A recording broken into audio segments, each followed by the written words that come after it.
The two main Palestinian factions have announced they're joining forces. Wednesday, Fatah and Hamas said they've reached a reconciliation deal, pledging to form a unity government within weeks. The announcement shocked Washington, angered Israel, and left the U.S.-sponsored talks in limbo.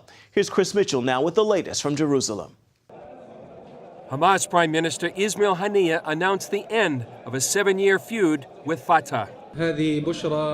We declare this good news, the end of the years of the division of our Palestinian people in their homeland and in the diaspora. President Abbas will now begin consultations on forming an interim government within 5 weeks. The announcement marked the possible end of a bitter struggle between the two groups. Hamas overthrew Fatah in a brutal takeover of the Gaza Strip in 2007. Since then, Gaza has been under the grip of Hamas. Many Palestinians welcomed the agreement.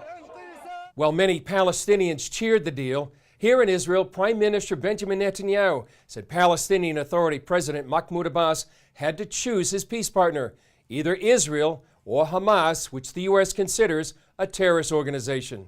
We're trying to relaunch the negotiations with the Palestinians. Every time we get to that point, Abu Mazen stacks on additional conditions which he knows that Israel cannot give. So instead of moving into peace with Israel, he's moving into peace with Hamas. And he has to choose. Does he want peace with Hamas or peace with Israel? You can have one, but not the other. Egypt's Muslim Brotherhood birthed Hamas. Its charter calls for the destruction of Israel and the formation of an Islamic caliphate or empire in its place.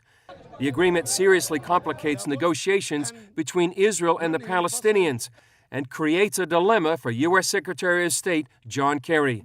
The State Department called the announcement disappointing and troubling. It's hard to see how Israel can be expected to negotiate with a government that does not believe in its right to exist. The State Department said Hamas would need to renounce terrorism, recognize Israel's right to exist, and accept previous Israeli-Palestinian agreements. Kerry hoped the two sides would continue negotiations beyond his April 29 deadline, a deadline now in jeopardy. Chris Mitchell, CBN News, Jerusalem.